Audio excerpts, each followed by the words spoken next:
गहरी सोच के कारण दुनिया में इतने सारे आविष्कार हुए। अगर हमारी इस दुनिया के वैज्ञानिक गहरी और ज़्यादा सोच नहीं रखते तो इतने सारे आविष्कार कैसे होते? कैसे गाड़ियाँ बनती? कैसे बिल्डिंगें बनती? कैसे ये मशीनें बनती? ज़रा सोचो। और फिर हम कहते हैं कि ज़्यादा सोचना बहुत हानिकारक होता है। वह आपको डिप्रेशन में लेकर जाता है। क्या सच में ऐसा ही है? क्या आदमी को ज़्यादा नहीं सोचना चाहिए? क्योंकि अगर ऐसा होता तो इतने बड़े बड़े आविष्कार नहीं होते। समझने की बात तो ये है कि हम किस विषय के बारे में अपनी सोच ज़्यादा रखते हैं, किस विषय के बारे में हमारी सोच ज़्यादा गहरी होती है। अगर सही दिशा में सोचा जाए तो आपकी सोच ही आगे के लिए आपके रास्ते निर्धारित करते हैं। लेकिन अगर आपकी सोच इधर-उधर बिखरी हुई है, अलग-अलग दिशाओं में है, तो वही सोच आपके लिए आत्मघाती बन जाती है। एक नदी को देखिए जो एक धारा में बहती रहती है, एक दिशा में बहती रहती है, तो कितने लोगों का उद्धार करती है। लेकिन अगर वही नदी इधर-उधर अलग-अलग दिशाओं में बहने लगे, तो वही नदी विनाशकारी बन जाती है। सर्दियों में आग तापना किसे अच्छा नहीं लगता, लेकिन आग एक दूरी से ही तापी जाए तो आनंद देती है। लेकिन कोई आदमी अगर ज़्यादा आनंद लेने की चाह में अपना हाथ ही अब उस आग में डाल दे, तो क्या उसका हाथ नहीं जला देगी? इसी प्रकार से हमारी सोच होती है। सोच को सही दिशा और उसका सही मूल्यांकन बहुत ज़रूरी होता है। आज की जो बौद्ध कहानी मैं आप लोगों को सुनाने वाला हूँ, उसमें आपको सही नज़रिए से सोचने का एक रास्ता मिलेगा। उसके बाद आप अपने ज़्यादा सोचने की बीमारी से परेशान नहीं रहेंगे, बल्कि वही चीज़ आपके लिए ताकत बन जाएगी। इससे पहले कि आप इस कहानी में कहीं खो ना जाएं, इस चैनल को सब्सक्राइब ज़रूर करें। बात उस समय की है जब बहुत ज़्यादा संसाधन लोगों के पास नहीं हुआ करते थे। ना ही गाड़ियाँ हुआ करते थे और ना ही आधुनिक मशीनें हुआ करती थी। जब भी किसी आदमी को नगर में जाना होता था तो वह पैदल जाता था या फिर घोड़ा गाड़ी से, और इस प्रक्रिया में उसे नगर पहुंचने में बहुत दिन लग जाते थे। इसी समय में रामपुर नाम के गांव में रवि नाम का एक युवक रहता था। अपने परिवार के साथ रहता था। रवि अभी 22 वर्ष का ही था, लेकिन उसमें युवा होने का जोश और उत्साह था। वह हर काम को बड़ी लगन के साथ करता था और अपने काम को अंजाम तक पहुंचा कर ही दम लेता था। जब भी कोई किसी के साथ कुछ बुरा करता था, वहीं पर रवि उसका विरोध करता और सामने वाले को उसकी गलती का एहसास कराता था। लेकिन रवि की माँ रवि के इसी स्वभाव के कारण बहुत परेशान रहती थी। उसे हर वक्त अपने बेटे की चिंता लगी रहती थी, क्योंकि उसकी माँ जानती थी रवि बहुत ही आक्रामक प्रवृत्ति का युवक है। और जब रवि किसी काम के सिलसिले में कभी नगर के बाहर जाता तो कई दिनों तक वापस नहीं लौटता। इस बीच रवि की माँ अपने बेटे के बारे में सोचकर परेशान रहती थी। उसके मन में हर वक्त अपने बेटे के प्रति कुछ अनहोनी होने का ख्याल चलता रहता था। अपने बेटे की चिंता में रवि की माँ कभी-कभी तो खाना पीना खाना तक भूल जाती थी और पूरे दिन अपने बेटे के बारे में सोचती रहती। और यह बात गांव में रवि के दुश्मनों को भी पता था कि रवि की माँ रवि के बारे में बहुत ज़्यादा सोचती है। इसी तरह जब एक बार रवि नगर में किसी काम से गया हुआ था, तो किसी ने गांव में अफवाह उड़ा दी कि रवि की घोड़ा गाड़ी पलट गई है, जिसमें रवि की मृत्यु हो गई। और यह बात पूरे गांव में आग की तरह फैल जाती है और यह बात रवि की माँ के कानों तक भी पहुंच जाती है। रवि की बात सुनते ही उसके माँ के पैरों तले जमीन खिसक जाती है। उसका इकलौता पुत्र अब इस दुनिया में नहीं रहा। यह ख्याल उसकी माँ का हिम्मत तोड़ देता और अचानक ही उसके हृदय की गति रुक जाती है और उसकी हृदय की गति रुकने के कारण वह वहीं पर बेहोश होकर गिर जाती हैं। लेकिन किस्मत से उस वक्त उसके आसपास गांव के कुछ महिलाएं मौजूद थीं। वह तुरंत ही रवि की मां को गांव के वैद्य के पास लेकर गईं, जिससे कि रवि की मां की जान तो बच गई, लेकिन उनका दिल अभी भी बैठा हुआ था। उसके पास कोई ऐसा रास्ता नहीं था जिससे कि वह अपने बेटे की हाल खबर ले सके, क्योंकि उस वक्त ना तो फोन होते थे और ना ही संदेश का कोई माध्यम होता था। इस वजह से दिन पर दिन रवि की मां की हालत और भी ज़्यादा बिगड़ती जा रही थी। कुछ दिनों बाद रवि अपना काम खत्म करके नगर में वापस लौट कर आता है। तब उसे पूरी कहानी पता चलती है। उससे बहुत गुस्सा आता है, लेकिन सबसे पहले वो अपनी माँ के पास जाता है और अपनी माँ को खबर देता है। अपने बेटे को जिंदा देखकर उसकी माँ की सांस में सांस आती है। उसके बाद रवि अपने माँ से कहता है, माँ, जिन लोगों ने यह झूठी खबर गांव में उड़ाई है, उन लोगों को मैं अच्छे तरह से जानता हूँ। वो सब मेरे दुश्मन हैं और मैं खुद की गलती की सज़ा तुम्हें क्यों दूंगा? तुम बीच में मत आना। लेकिन रवि की माँ अपने बेटे को लेकर बहुत चिंतित थी। उसने अपने बेटे के सामने हाथ जोड़कर कहा कि रवि मेरे बेटे, ऐसा मत कर। अगर तुझे कुछ हो गया तो मैं जिंदा नहीं रह पाऊंगी। अपनी माँ की हालत को देखकर रवि की आंखों में आंसू आ जाते हैं और उसका सारा गुस्सा ठंडा हो जाता है। एक बात जो रवि के मन को परेशान कर रही थी वह थी कि उसकी माँ की हालत अभी भी ठीक नहीं थी। इसलिए अपनी माँ का इलाज कराने के लिए उसे नगर में लेकर जाता है।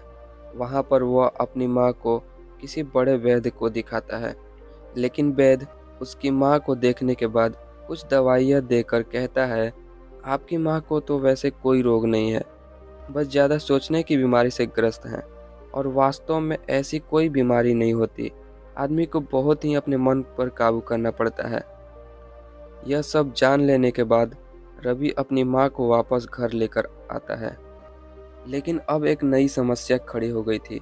अब रवि अपने काम के सिलसिले में ज़्यादा दिन तक नगर में नहीं जा पाता था, क्योंकि उसे अपने माँ का चिंता सताने लगी थी। कहीं मेरी माँ मेरे बारे में ज़्यादा सोच सोच कर परेशान ना हो जाए और कहीं फिर से उन्हें कोई रोग ना हो जाए। इसी चिंता की वजह से रवि का व्यापार दिन ब दिन कम होता गया और इस बात से बहुत परेशान रहने लगा। उसने 1000 बार अपनी माँ को समझाने की कोशिश की कि माँ, मुझे कुछ नहीं होगा, मैं अपने काम के सिलसिले में जाता हूँ, आप चिंता मत किया करो। लेकिन उनकी माँ एक भी मानने को राजी नहीं थी। वह कहती थी, बेटा, मेरा मन ही ऐसा है कि वो अपने आप ही ऐसी चीज़ें सोचने लगता है। मैं खुद से नहीं सोचना चाहती, लेकिन ना जाने क्यों मैं खुद को रोक नहीं पाती हूँ। बात तो सही थी, इसलिए अपनी माँ को गांव में अकेला छोड़कर नहीं जाता था। लेकिन हर इंसान को कर्म तो करना ही पड़ता है। लेकिन जब अपनी माँ के साथ रहने लगा तो उसका कर्म, उसका काम धीरे धीरे बंद होता चला गया। फिर एक दिन रवि को पता चला उसके पड़ोसी गांव में एक बौद्ध भिक्षुक आया हुआ है और वह इंसानी दिमाग, इंसानी विचारधारा के बारे में बहुत बड़ा ज्ञान रखता है। इसीलिए रवि एक उम्मीद के साथ अपनी माँ को लेकर उस बौद्ध भिक्षु के पास जाता है। जब वह दोनों उस बौद्ध भिक्षु के पास पहुँचे तो वह भिक्षु खाना खा रहे थे। उन्होंने जाकर उन्हें प्रणाम किया, लेकिन बदले में बौद्ध भिक्षुक ने कोई जवाब नहीं दिया और चुपचाप अपना खाना खाते रहे। खाना खाने के बाद उन्होंने रवि से उसके वहाँ आने का कारण पूछा। इस पर रवि ने उन्हें सारी कहानी सुना दी। यह सुनकर वह बौद्ध भिक्षु कहते हैं कि अक्सर इंसान अपनी बुद्धि को समझ ही नहीं पाता है। जो उनकी सबसे अच्छी साथी हो सकती है, सबसे अच्छे गुरु हो सकते हैं, वही उनका सबसे बड़ा दुश्मन भी बन सकता है। जैसा कि तुम्हें वैद्य ने बताया, यह कोई बीमारी नहीं, यह ज़्यादा सोचने की वजह से होता है और इंसान को अपने मन पर काबू रहता ही नहीं, तो अपने दिमाग में आने वाले विचारों को कैसे रोक सकता है। यह सुनकर रवि ने कहा, यही तो महात्मा मैं आपसे जानना चाहता हूँ। अगर इसका कोई हल है तो आप मुझे बता सकते हैं, जिसके द्वारा मेरी माँ ठीक हो जाए और ज़्यादा सोचने की समस्या से निजात पा सके। आपका बहुत बड़ा आभारी रहूँगा। इसका उत्तर देते हुए भिक्षुक ने कहा कि ज़्यादा सोचना कुछ गलत नहीं, कोई बुरी बात नहीं, लेकिन इंसान अक्सर उन्हीं चीज़ों के बारे में ज़्यादा सोचते हैं जो उसके काम का नहीं होता है, जो व्यर्थ की होती है। मतलब चिंताओं को आदमी अपने आप में चिपका लेता है। मैं तुम्हें ऐसे 6 सूत्र बता रहा हूँ जिससे तुम्हारी माँ ज़्यादा सोचने की बीमारी से निजात पा लेगी। सबसे पहला सिद्धांत और सबसे पहला सूत्र, अपने विचारों को समझना होता है। मौन रहकर हमें अपने विचारों को देखना होता है। जब हम मौन होते हैं तो इसका मतलब यह होता है कि हम किसी भी गतिविधि में शामिल नहीं हैं और उस समय हम अपने विचारों को भी पढ़ सकते हैं और भली भांति देख सकते हैं कि हमारे मन में किस प्रकार के विचार उठते हैं। और जब हम यह समझने लगते हैं कि हमारे मन में ज़्यादातर विचार किसके लिए है, किस चीज़ से संबंधित है, तो हम यह भी जान पाते हैं कि ऐसे विचार उठने का क्या कारण है। क्योंकि वही विचार जो सबसे ज़्यादा संख्या में हमारे मन के अंदर आते हैं, हमारे दिमाग में आते हैं, वही हमारा स्वभाव होता है, वही हमारे स्वभाव को निर्मित करते हैं। और जब आप शांत होकर अपने विचारों को समझने लगते हैं तो इसका मतलब यह होता है कि हम अपने स्वभाव को समझ रहे हैं। अपने विचारों को समझने के बाद दूसरा सूत्र है कि अपने अंदर आ रहे सारे विचारों को आने दे, क्योंकि अगर उसे रोकने की कोशिश करेंगे तो वो विचार बार बार आएगा। विचार आए तो आने दो, पर उस विचार पर कोई प्रतिक्रिया मत करो और एक काम को पकड़ो और उसमें पूरी तरीके से शामिल होकर उस काम को पूरा ध्यान के साथ करो। इससे आपके विचार इधर उधर कम भटकेंगे, लेकिन भटकेंगे ज़रूर। यह मत समझना कि आप एक ही काम पर पहली बार में ही अपना पूरा ध्यान लगा देंगे। हो सकता है कि कोई काम करते वक्त आपके विचार इधर उधर जाएं, लेकिन आपको ऐसा महसूस हो कि आपके विचार इधर उधर दौड़ रहे हैं, तो वापस से अपने विचारों को उसी काम में लगाने की चेष्टा करो और धीरे धीरे आपका स्वभाव बन जाएगा और आप पूरी तरीके से अपने विचारों को संगठित कर कोई भी काम करने के लिए सक्षम हो पाएंगे। और इसी सूत्र का अनुसरण करते हुए हमें यह भी ध्यान रखना है कि हम एक ही विचार के बारे में गहराई से सोचें। अगर हमें बहुत सारे अलग अलग तरह के विचार आ रहे हैं तो हमें उनमें से एक विचार को उठा करके उसी विचार की गहराई तक जाना है, उसी विचार को खोदते खोदते चले जाना है, ताकि हम उस विचार की जड़ तक पहुंच सके, यह पता कर सके कि यह विचार कहाँ से जन्म ले रहा है, कहाँ से इसकी उत्पत्ति हो रही है। और जब हम पूरा ध्यान एक ही विचार पर केंद्रित कर देते हैं तो आप उस विषय के बारे में, जिसके बारे में आपके मन में विचार चल रहा है, उसके बारे में पूरी जानकारी, पूरा ध्यान अपने बुद्धि के माध्यम से हासिल कर सकते हैं। अगला सूत्र आपकी ज़्यादा सोचने की समस्या को हल कर देगा। वह यह है, हमें निरंतर शारीरिक व्यायाम या नाच गाना या किसी भी तरह की ऐसी क्रिया करनी चाहिए जिसमें हमारा मन पूरी तरह से शामिल हो जाए। उसमें हमारे मन के सारे विचार, सारी इधर उधर की बातें भूल जाएं और हमारा मन एकदम निर्मल हो जाता है। यह तो आप लोगों ने भी महसूस किया होगा। शारीरिक व्यायाम या नाच गाना करने में मन को कितना सुकून, मन को कितनी शांति मिलती है। और ये सब पता होते हुए भी हम ये सब काम नहीं करते हैं और जानबूझ के गलतियां करते रहते हैं। इसके बाद का सूत्र है, अपने दिमाग को ठंडा रखने के लिए हमें ऐसे चीज़ खाएं जो दिमाग को ठंडक पहुंचाती हो, जो हमारे शरीर में ठंडक पैदा करती हो, ताकि हमारा दिमाग, हमारा रक्तचाप ठंडा रह सके, साधारण रह सके। जैसे कि अलग अलग तरह के फल, नारियल पानी, हरी हरी सब्जियाँ, जूस। अगर हम इन चीज़ों का सेवन करते हैं तो हमारा दिमाग एकदम शांत बना रहता है और हमें ज़्यादा सोचने की समस्या से कुछ ना कुछ तो राहत अवश्य प्राप्त होती है।